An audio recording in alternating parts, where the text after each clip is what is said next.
So, Mekhi Becton, he was the combine darling, a fast riser in this draft, and was projected, still could be, maybe a top 10 pick, potentially even the first offensive lineman off the board, and was not likely going to be in range for the Vikings at 22. So, something that Vikes may not have to consider. But, aha. So, Ian Rapsheet reported this. Multiple players had drug tests flagged at the NFL Combine, and among those is projected top 10 pick Louisville offensive tackle Mekhi Becton. I'm told teams were made aware of this. Becton had no failed drug tests in college. Per new CBA rules, he goes in stage 1 for no more than 60 days, end quote. So with the new CBA, if he tests completely clean for the next 60 days, he's out of the program, which is great, unless you're a guy like who's grandfathered in like Holton Hill and Josh Gordon, but yeah, whatever. So first and foremost, I don't care about people smoking weed. I mean, it is legal in a number of states. I perhaps maybe partake from time to time. It's fine. And for athletes, going down the rabbit hole, and frankly, I think it's better for pain management and the smoking of pain management rather than just pumping them full of oxy and painkillers. They're just like, oh, hand them out like Skittles. So that's, yeah.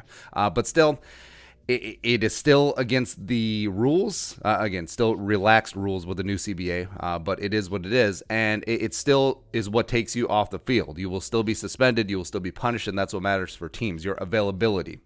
Your best reliability is availability or something like that. That's why guys like Holton Hill, circling back to him, probably had round 3, round 4, maybe even higher talent, but there's a reason why he was a UDFA, and there's a reason why, even though he's talented, he's given the Vikings a lot of headaches. But yeah, here's the thing too: failing a drug test at the combine before the biggest job interview of your life, you know exactly when it's going to be too, bro. I mean, bro, come on. I mean, just lacks clear discipline. It makes you question decision-making as well. And Becton, by the way, is a player that you did question discipline coming in, where he was listed at 364. That's what he weighed in at the Combine. But that was with him training and losing weight specifically for the Combine because there were so many questions about his weight fluctuation. But if you watch him at tape at Louisville, if you told me that he was 390 if he is announced, I would not be shocked. But also, now you have to factor in what's going to happen when you give him millions of dollars and some free time, right? So what is going to happen there? And the comparisons between him and Bryant McKinnie are pretty eerie, where he's an insane plus athlete who moves like humans should not be allowed to move like. I mean, especially when you're 6'7", 380, let's be honest.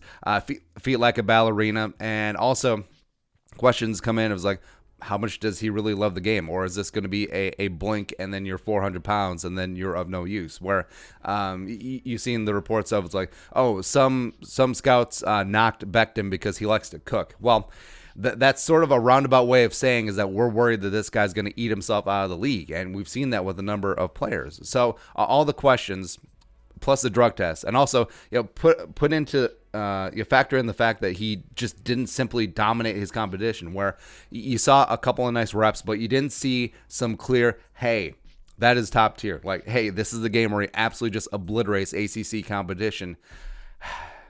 There's a lot of questions, and it could be one of the reasons why he falls, despite being an absolute freak plus athlete. Plus, people have compared this to the Laramie Tunsil incident of 2016, where just video of him happened to leak during the freaking draft of him with the gas mask bong, and then eventually dropped him to number 13 overall to the Dolphins. So comparing that to Becton, A, no. B, I mean, Tunsil was a projected top 5 lock pick and a full-on set it and forget it franchise left tackle the day that he stepped on the field, and he's proven it. He's been amazing, and soon as the Texans stop being so dumb or they trade him somewhere else, he will be the highest paid left tackle in NFL history, and rightfully so. And he only fell to 13. Right. Well, actually, no, he fell all the way to 13. So with Becton, with so many question marks, does he love football? Does he is he more of a combine wonder because you just haven't really seen the full-on dominance that you want to see on tape? Will he ever get to that spot? Right. And with the Rona quarantine, I mean, teams can't do the private investigation legwork that they usually would. That goes into all of these prospects, which are multi-million-dollar investments. It's exactly what it is. Also, Would you actually believe that this is the first time ever that Mekhi's, right before the combine. Please. So we all know that, athletes, college athletes, especially big men on campus, no pun intended, tend to, be on scholarship for things, if you catch my drift. I mean, also look at Louisville. I mean, look at that basketball team from back in the day. Everyone got strippers and hookers except for Gorgie Jang, where I actually kind of feel bad for him. So, I mean, they may be a little bit lax. I mean, just a little bit lax there. But because you can't dig in, because you can't have boots on the ground, because you can't do that legwork, I mean, teams might end up going the safer route. So it's like, all right, so we have this guy. Could be taken off the field because he likes the wacky tobacco. Yeah, I'm sure that's how like the staunchy, like old school, like executives call it. That's what Dave Gettleman certainly calls it, as well as could have weight issues, as well as discipline issues, as well as, even though he lit up the combine, he just simply did not show moments of brilliance that we saw from some of the other guys, right? So they could go a safer route. They could go with the Jedrick Wills. They could go with Andrew Thomas, or hell, if you want a safe player with a clean sheet who is also a combine freak, just go Tristan Wirfs. No muss, no fuss. So Becton could legit have a draft day fall.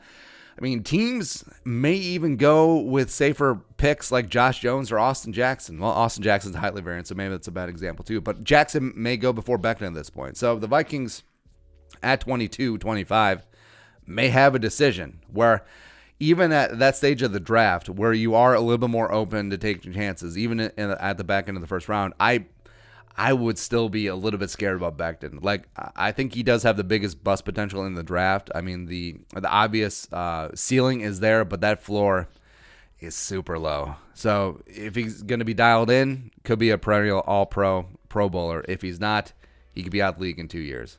So that's where we are now. But your thoughts, Mekhi Becton, let us know in the comment section below. Subscribe for daily Vikings takes. You want to support the work, below some of the Venmo. Plus give us a follow on social media as well. But until next time, Skol. Production value.